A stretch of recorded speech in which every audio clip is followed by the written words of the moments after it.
drop a hot post while you at Roscoe's and have niggas running in with the Roscoe. Should've left her eating PB&J, leftover tacos. I'm selfish like P&B. This cheese is nachos. Gang TV, with the word, with the word, with the word.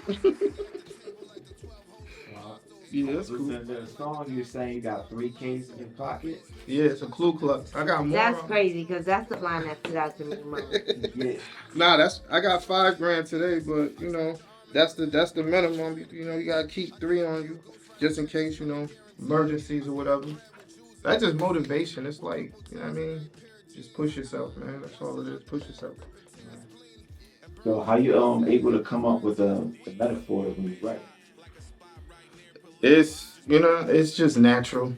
It's natural. It's like I grew up reading when I was a kid. I used to read the dictionary, and like I would take, like, I wanted to know all the fruits, the fruit families. Like I put shit in chronological order.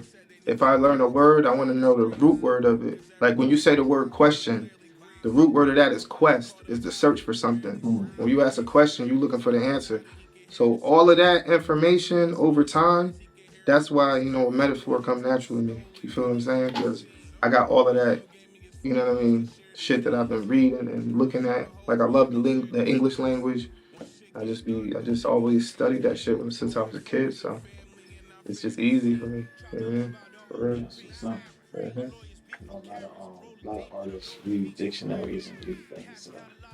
Yeah, this is before I thought about rapping. I just always been interested in words and the root words, and I always excelled in like literature and English and writing stuff like that. Before first thing I thought about doing was poetry. And then like it was like I knew I could draw. It was the first beginnings of like the art shit.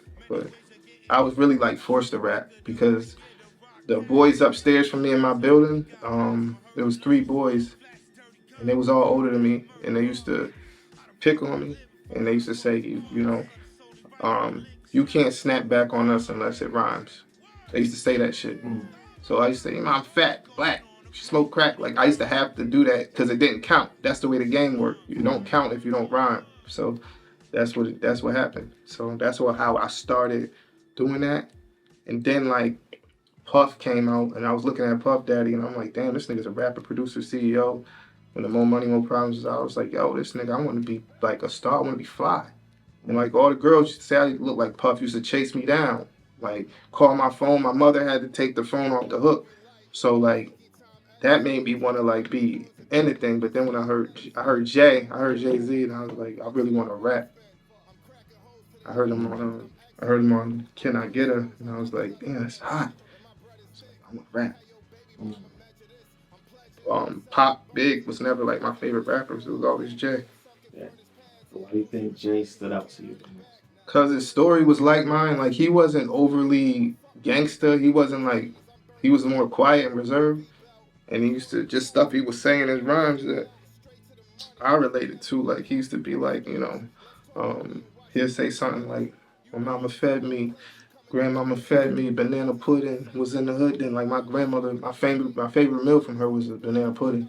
But he just talk about all I did was cop smoke, think and drink, cop cane and complain. Like that was me. You know what I'm saying? So that I really related to that. I ain't relate to all that, you know, other shit. So that was just me, you know, for real. Oh, the GOAT. Definitely the GOAT. That's what's up. Yeah. What would you say did you ever try to like follow anybody in the game, like as far as your sound? Yeah, early on, I was like, I would listen to rappers, like I listened to a whole Nas tape, then I'll find his unreleased shit, Blazer 50, sit back in the drop top, absorb Bentley, of course with me, and then I see if I could do that shit, and I go to school, and the nigga say, you sound like Nas, and I'll be like, I achieved it. So, in order for somebody to say, oh, Tory Lanez is doing this, doing that, you know what I mean? You gotta have the same talent as them to copy them. That's why you'll never see like a mumble rap, like a trap rapper copy Jay-Z. He don't have the talent, he don't have the equipment to do it. You gotta have the equipment to copy somebody. So that's what I first was finding my whole sound now.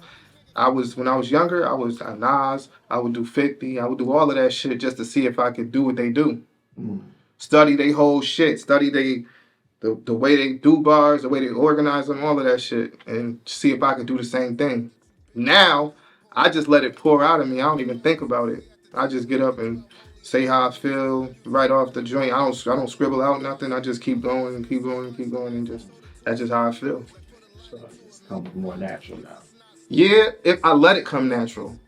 I don't overthink it. Somebody might get their first, this shit rat trash, throw it away. Trash, throw it away. No, I just say how I feel. And if y'all can't accept that, then that's just what it is. Because my goal, bro, my goal was not to be huge, bro. When I started off with this shit, I just wanted people to say I was nice. I just wanted like a little people to know I was nice. That's it. I got money. I don't need like, I'm gonna be fine, whatever. But my goal, I don't want to be famous or none of that shit. I really just want like 50,000 fans, be able to make $200,000 a year off of this shit and be cool. That's all I want. You know what I'm saying? I don't want to be, that shit is corny to me, really. You know what I mean? Like, the pop type of rap is corny to me. So. Never thought about it? Yeah, I thought about it before. I used to want it, but the way it is now, where it's the way that the shit look now, no. I like the underground scene better. You know, niggas like Rock Marciano, niggas like, Makami, these niggas that can probably walk into some malls and not be mall, but they making money off of their craft and they don't drop it when they want and having it their way. So that's what I prefer. You know what I mean? That's definitely what I prefer. What would you say has changed in the game since when you started? See, when I started really listening, it was like 99. 2000. So it was like you would get a song like Symphony 2000 with like 10 artists on it that don't fuck with each other. You don't see them together. And it's just somebody put this shit together. Now with niggas, it's 4 niggas on the track. They all hang out. They all know each other. You know what I mean? So it was like that. And it was like you had to be hard to for people niggas even think about you. You know what I'm saying? Now it's just like if you from a certain hood or you shot somebody and it made the news or some shit like that, you could drop some shit and motherfuckers will fuck with it. The people are making people. There's no gatekeepers. The people are, if the people say, like with that girl Glorilla, a nigga would have been like, you ugly, I'm not signing you. But the people wanted her ass to win, so they made her win. So if the people on there and they like, fuck this, we pushing this shit to 1 million, that's what's gonna happen. Before, you couldn't do that shit. You couldn't do that shit. You had to look a certain way. You know what I mean? But the difference now is they want you to come with them numbers. They want you to come with, you know what I mean? You got 1 million subs, or you got a 500,000, 250,000 subs. Your song did an M. Okay, we could fuck with you because we not about to groom you or spend no money. Now we could just, you know what I mean, do the distribution and bang, bang, bang. You know what I mean? Right, pretty much did the work. Yeah. So it's easier and harder at the same time. You know?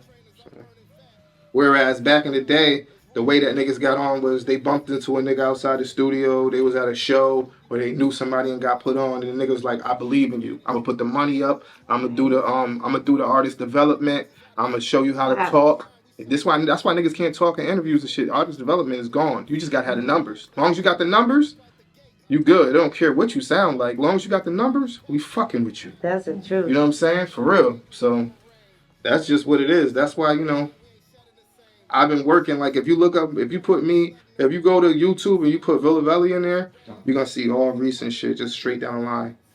My last mixtape by myself dropped 7 months ago. My last mixtape with drugs dropped 3 months ago. It's really that current. You feel what I'm saying?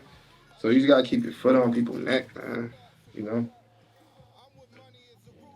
So what you were saying that there's like kind of like 2 different routes. Like you could either the people will put you on, or you could go directly to labels. What route are you going?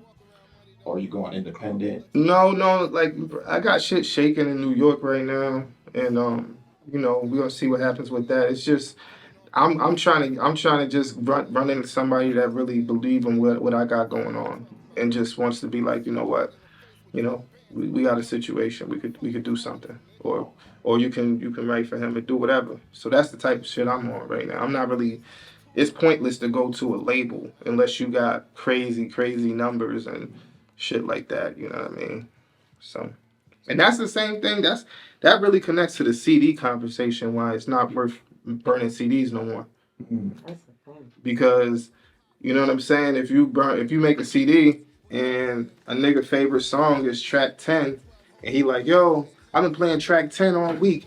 I listened to your shit 3,000 times. You can't prove it. Right. You can't. If an A&R hits you up and say, what's your numbers? If you give him a link, it'll show he listened to your shit 3,000 times. You know what I'm saying? So whatever the $5 for that CD, I'd rather have all the Pharisees listens with purple tabs on every pair of jeans.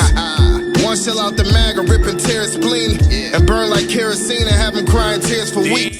My bitch hot like a spot right near police. Just pulled 1,000 out and now bought a pair of sneaks. My jeweler probably got my watch right near the bleach. All this water and these rocks and I'm scared to leak. Money talks probably why I don't hear a peep.